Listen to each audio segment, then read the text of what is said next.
ಇನ್ನು ಕನ್ನಡಿಗ ಕಂಡಕ್ಟರ್ ಮೇಲೆ ಮರಾಠಿ ಪುಂಡರ ದಬ್ಬಾಳಿಕೆ, ಎಂಇಎಸ್ ಪುಂಡಾಟ ಖಂಡಿಸಿ ಕೆರಳಿ ಕೆಂಡವಾಗಿದೆ ಕರವೇ. ಮಂಗಳವಾರ ಬೆಳಗಾವಿಗೆ ನಾರಾಯಣಗೌಡ ಭೇಟಿ ಕೊಡ್ತಾರೆ. ಮಂಗಳವಾರ ನಾರಾಯಣಗೌಡ ನೇತೃತ್ವದಲ್ಲಿ ಪ್ರತಿಭಟನೆ ನಡೆಯೋದಿದೆ. ಬೆಳಗಾವಿ ಕಮಿಷನರ್ ಕಚೇರಿಗೆ ಮುತ್ತಿಗೆ ಹಾಕೋದಕ್ಕೆ ನಿರ್ಧರಿಸಲಾಗಿದ್ದು, ಜೊತೆಗೆ ನಾಳೆಯೂ ಶಿವಸೇನೆ ವಿರುದ್ಧ ಬೃಹತ್ ಪ್ರತಿಭಟನೆ. ಕಂಡಕ್ಟರ್ ಮೇಲೆ ಪೋಕ್ಸೋ ಕೇಸ್ ದಾಖಲಿಸಿದ್ದಕ್ಕೆ ಆಕ್ರೋಶ, ಪೋಕ್ಸೋ ಕೇಸ್ ವಾಪಸ್ ಪಡಿಬೇಕು ಅಂತ ಆಗ್ರಹಿಸ್ತಾ ಇದ್ದಾರೆ.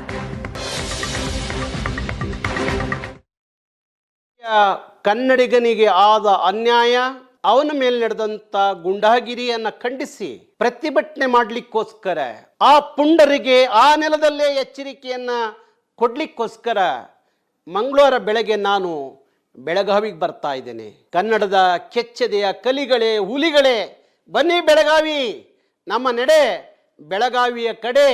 ನನ್ನ ನಾಡಿನ ಕನ್ನಡಿಗನ ಮೇಲೆ, ನನ್ನ ನೆಲದಲ್ಲಿ ಪುಂಡಾಟಿಕೆ ಗುಂಡಾಗಿರಿ ನಡೆಯುತ್ತೇನದಾದರೆ ಅಂಥ ಪುಂಡ್ರನ್ನ ಬಗ್ಗು ಬಡಿಯುವ ಕೆಲಸ ನಾವು ಮಾಡಬೇಕಾಗತ್ತೆ. ಅದಕ್ಕೋಸ್ಕರ ಅಂಥ ಗೂಂಡಾಗಳನ್ನ ಮಟ್ಟ ಹಾಕ್ತಲೇ ಬಂದಿದ್ದೀವಿ, ನಾಳೆನೂ ಮಟ್ಟ ಹಾಕ್ತೀವಿ, ಬಿಡೋದಿಲ್ಲ.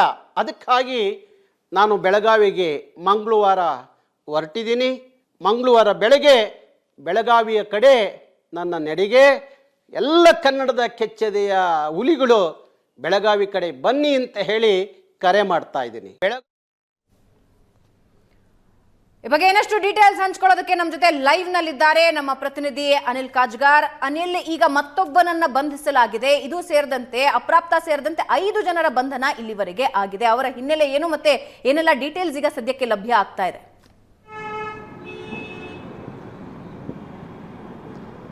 ಹೌದು ಭವನ, 2 ದಿನಗಳ ಹಿಂದಷ್ಟೇ ಬೆಳಗಾವಿಯ ಹೊರವಲಯದಲ್ಲಿ ಏನು ಮರಾಠಿ ಮಾತನಾಡಲು ಬರಲ್ಲ ಅನ್ನೋ ಕಾರಣಕ್ಕೆ ಕಂಡಕ್ಟರ್ ಮೇಲೆ ಕೆಲ ಕಿಡಿಗೇಡಿಗಳು ಗುಂಡಾವರ್ತನೆ ತೋರಿದ್ರು, ಆತನ ಮೇಲೆ ಹಲ್ಲೆಯನ್ನು ಮಾಡಿದ್ರು. ಘಟನೆ ಆದ ಬಳಿಕ ಕೆಲವೇ ಹೊತ್ತಿನಲ್ಲಿ 3 ಆರೋಪಿಗಳನ್ನು ಬಂಧಿಸಿದ್ರು. ಅದರಲ್ಲಿ ಓರ್ವ ಅಪ್ರಾಪ್ತ ಕೂಡ ಇದ್ದ. ಈಗ ಮತ್ತೋರ್ವನನ್ನು ಅದೇ ಗ್ರಾಮದ ಏನು ಬಾಳೆಕುಂದ್ರಿ ಗ್ರಾಮದ ಮತ್ತೋರ್ವನನ್ನು ಇದೀಗ ಮಾರ್ಯಾಳ ಠಾಣೆ ಪೊಲೀಸರು ಬಂಧಿಸಿರುವಂಥದ್ದು. ಪ್ರಕರಣಕ್ಕೆ ಸಂಬಂಧಪಟ್ಟಂತೆ ಮಹಾರಾಷ್ಟ್ರ ಹಾಗೂ ಕರ್ನಾಟಕದಲ್ಲಿ ಉಭಯ ರಾಜ್ಯಗಳ ಮಧ್ಯೆ ಈಗ ಸಂಚಾರ ಕೂಡ ಸ್ಥಗಿತವಾಗಿರುವಂಥದ್ದು. ಸಾರಿಗೆ ಯಾವುದೇ ರೀತಿಯ ಸಾರಿಗೆ ಸೇವೆ ಕೂಡ ಈಗ ಉಭಯ ರಾಜ್ಯಗಳ ಮಧ್ಯೆ ಇಲ್ಲ. ಹೀಗಾಗಿ ಏನು ನಿನ್ನೆ ಸಂಜೆ 7 ಗಂಟೆಯಿಂದಲೇ ಕರ್ನಾಟಕದಿಂದ ಮಹಾರಾಷ್ಟ್ರಕ್ಕೆ ಹೋಗಬೇಕಿದ್ದಂತಹ ಸುಮಾರು 90 ಬಸ್ಗಳಿಗೆ ಸೇವೆ ಸಂಪರ್ಕ ಕಡಿತವಾಗಿರುವಂಥದ್ದು. ಮಹಾರಾಷ್ಟ್ರದಿಂದ ಕರ್ನಾಟಕಕ್ಕೆ ಬರಬೇಕಾದ ಬಸ್ ಸೇವೆ ಕೂಡ ಸಂಪರ್ಕ ಕಡಿತವಾಗಿರುವಂಥದ್ದು. ಇವತ್ತು ಭಾನುವಾರ ಹಿನ್ನೆಲೆಯಲ್ಲಿ ಉಭಯ ರಾಜ್ಯಗಳ ಮಧ್ಯೆ ಪ್ರಯಾಣ ಮಾಡ್ತಕ್ಕಂತಹ ಪ್ರಯಾಣಿಕರು ಕೂಡ ಪರದಾಡುವ ಪರಿಸ್ಥಿತಿ ನಿರ್ಮಾಣ ಆಯಿತು. ಮತ್ತೊಂದೆಡೆ ಈ ಪ್ರಕರಣವನ್ನು ಕರ್ನಾಟಕ ರಕ್ಷಣಾ ವೇದಿಕೆ ಕೂಡ ಗಂಭೀರವಾಗಿ ಪರಿಗಣಿಸಿರುವಂಥದ್ದು. ಬೆಳಗಾವಿಯಲ್ಲಿ ಇದ್ದುಕೊಂಡೇ ಕನ್ನಡ ವಿರೋಧಿ ಧೋರಣೆ ತೋರ್ತಕ್ಕಂತಹ ಎಂಇಎಸ್ ಪುಂಡರಾಗಿರ್ಬೋದು ಅಥವಾ ಮರಾಠಿ ಕಿಡಿಗೇಡಿಗಳಾಗಿರೋ ಅಂಥವ್ರ ವಿರುದ್ಧ ಮಟ್ಟ ಹಾಕಬೇಕು ಅಂತೇಳಿ ಅವರು ಕೂಡ ಈಗ ಹಠಕ್ಕೆ ಬಿದ್ದಿರುವಂಥದ್ದು. ಈ ಹಿನ್ನೆಲೆಯಲ್ಲಿ ನಾಡಿದ್ದು ಅಂದರೆ ಮಂಗಳವಾರ ಕರವೇ ರಾಜ್ಯಾಧ್ಯಕ್ಷ ನಾರಾಯಣಗೌಡ ಕೂಡ ಬೆಳಗಾವಿಗೆ ಬರೋಕ್ಕೆ ಕೂಡ ಈಗಾಗಲೇ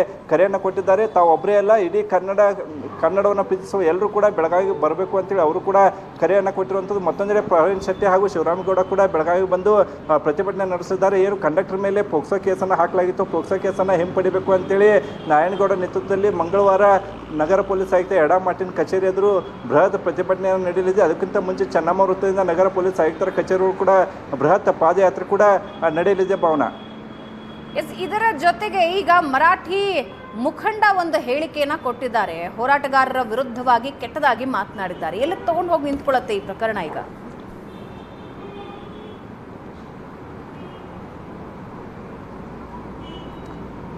ಹೌದು ಭಾವನಾ, ಎಂಇಎಸ್ನ ಮುಖಂಡ ಶುಭಂ ಶೆಳ್ಕೆ ಏನಿದ್ದಾನೆ, ಈಗ ಏನು ಕಂಡಕ್ಟರ್ ಮೇಲೆ ದಾಳಿ ಆಗುತ್ತೆ, ದಾಳಿ ಆದಂಥ ಸಂದರ್ಭದಲ್ಲಿ ಬೆಳಗಾವಿಯಲ್ಲಿ ಒಟ್ಟು 18 ಜನ ಶಾಸಕರು ಇದ್ದಾರೆ, 3 ಸಂಸದರಿದ್ದಾರೆ. ಯಾವೊಬ್ಬ ನಾಯಕರು ಕೂಡ ತುಟಿ ಬಿಚ್ಚಿಲ್ಲ. ಅದರಲ್ಲೂ ಜಿಲ್ಲಾ ಉಸ್ತುವಾರಿ ಸಚಿವ ಸತೀಶ್ ಜಾರಕಿಹೊಳಿ ಆಗಲಿ ಹಾಗೂ ಸಚಿವ ಲಕ್ಷ್ಮೀ ಹೆಬ್ಬಾಳ್ಕರ್ ಆಗಲಿ ಈ ಬಗ್ಗೆ ಯಾವುದೇ ರೀತಿಯ ತುಟಿ ಬಿಚ್ಚಿಲ್ಲ. ಆದರೆ ಕಂಡಕ್ಟರ್ ಬೆನ್ನಿಗೆ ಇದೀಗ ಕನ್ನಡ ಪರ ಸಂಘಟನೆಗಳು ನಿಂತಿರುವಂಥದ್ದು, ಅದರ ಜೊತೆಗೆ ಬೆಳಗಾವಿಯಲ್ಲಿರ್ತಕ್ಕಂಥ ವಿವಿಧ ಕನ್ನಡ ಪರ ಸಂಘಟನೆಗಳು ನಿಂತಿರುವಂಥದ್ದು. ಆದರೆ ಈ ಕಂಡಕ್ಟರ್ ಬೆನ್ನಿಗೆ ನಿಂತಹ ಸಂಘಟನೆಗಳು ನಾಲಾಯಕ್ ಅನ್ನುವಂತಹ ನಾಲಿಗೆ ಹರಿಬಿಟ್ಟುವ ಕೆಲಸವನ್ನು ಎಂಇಎಸ್ ಮುಖಂಡ ಶುಭಂ ಶೆಳ್ಕೆ ಮಾಡಿರುವಂಥದ್ದು. ಇದು ಕೂಡ ಕರ್ನಾಟಕ ರಕ್ಷಣಾ ವೇದಿಕೆ ಸೇರಿದಂತೆ ವಿವಿಧ ಕನ್ನಡ ಪರ ಸಂಘಟನೆಗಳ ಆಕ್ರೋಶಕ್ಕೂ ಕೂಡ ಕಾರಣವಾಗಿರುವಂಥದ್ದು. ಆತನ ವಿರುದ್ಧ ದೂರನ್ನು ದಾಖಲಿಸಬೇಕು ಅಂತೇಳಿ ಈಗಾಗಲೇ ಕೂಡ ಅವರು ಪೊಲೀಸರಿಗೂ ಕೂಡ ಒತ್ತಾಯವನ್ನು ಮಾಡ್ತಿರುವಂಥದ್ದು. ಏನು ಕಳೆದ ಹಲವು ವರ್ಷಗಳಿಂದ ಶುಭಂ ಶೆಳ್ಕೆ ಏನಿದ್ದಾನೆ, ಈ ಬೆಳಗಾವಿ ಸೇರಿದಂತೆ ಗಡಿ ಭಾಗದಲ್ಲಿರ್ತಕ್ಕಂಥ ಎಲ್ಲ 834 ಪ್ರದೇಶಗಳು ಮಹಾರಾಷ್ಟ್ರಕ್ಕೆ ಸೇರಬೇಕು ಅಂತೇಳಿ ನಡೀತಕ್ಕಂಥ ಎಲ್ಲ ಪ್ರತಿಭಟನೆಗಳಲ್ಲಿ ಕೂಡ ಆತನ ನೇತೃತ್ವವನ್ನು ವಹಿಸ್ತಿದ್ದ. ಈಗ ಯಾವಾಗ ಕಂಡಕ್ಟರ್ ಮೇಲೆ ಹಲ್ಲೆ ಆಗುತ್ತೆ, ಹಲ್ಲೆ ಆದಂಥ ಸಂದರ್ಭದಲ್ಲಿ ಕರ್ವೆ ಕಾರ್ಯಕರ್ತರು ಏನು ಆತನ ಬೆನ್ನಿಗೆ ನಿಲ್ತಾರೆ, ಕಂಡಕ್ಟರ್ ಬೆನ್ನಿಗೆ. ಆ ಬೆನ್ನಿಗೆ ನಿಂತಹ ಕರ್ವೆ ಕಾರ್ಯಕರ್ತರಿಗೆ ನಾಲಾಯಕರನ್ನು ಅಂತ ಹೇಳಿಕೆಯನ್ನು ನೀಡಿರುವಂತದ್ದು, ಆತನ ವಿರುದ್ಧ ಕೂಡ ಈಗ ಸಾಕಷ್ಟು ಆಕ್ರೋಶಗಳು ಕೂಡ ವ್ಯಕ್ತ ಸಂಬಂಧಪಟ್ಟ ಹಾಗೆ ಸತ್ಯಾಸತ್ಯತೆಯನ್ನ ಪರಿಗಣಿಸ್ತೀವಿ, ವಿಚಾರಿಸ್ತೀವಿ ಅಂತ ಹೇಳಿದ್ರು. ಪೋಕ್ಸೋಕ್ಕೆ ಸಂಬಂಧಪಟ್ಟ ಹಾಗೆ ಸತ್ಯಾಸತ್ಯತೆಯ ವಿಷಯದಲ್ಲಿ ಏನೆಲ್ಲ ತನಿಖೆಯಾಗಿದೆ, ಇಲ್ಲಿವರೆಗೂ ಬಂದಿರೋ ರಿಸಲ್ಟ್ ಏನು, ಅಂದ್ರೆ ಇಲ್ಲಿವರೆಗೂ ತನಿಖೆಯಲ್ಲಿ ಯಾವೆಲ್ಲ ವಿಷಯಗಳು ಪತ್ತೆಯಾಗಿವೆ?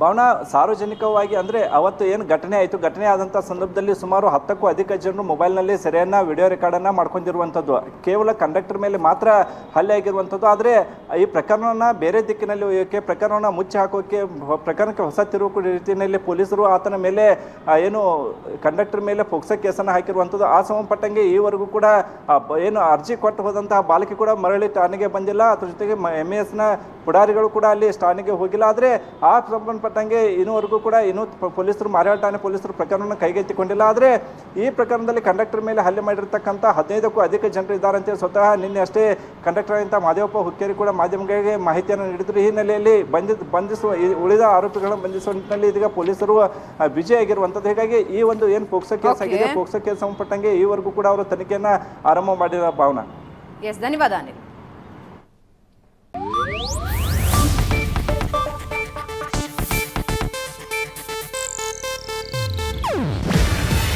ಇದು ಏಷ್ಯಾನೆಟ್ ನ್ಯೂಸ್ ನೆಟ್ವರ್ಕ್ ಪ್ರಸ್ತುತಿ. ನೀವು ನೋಡ್ತಿದ್ದೀರಾ ಏಷ್ಯಾನೆಟ್ ಸುವರ್ಣ ನ್ಯೂಸ್.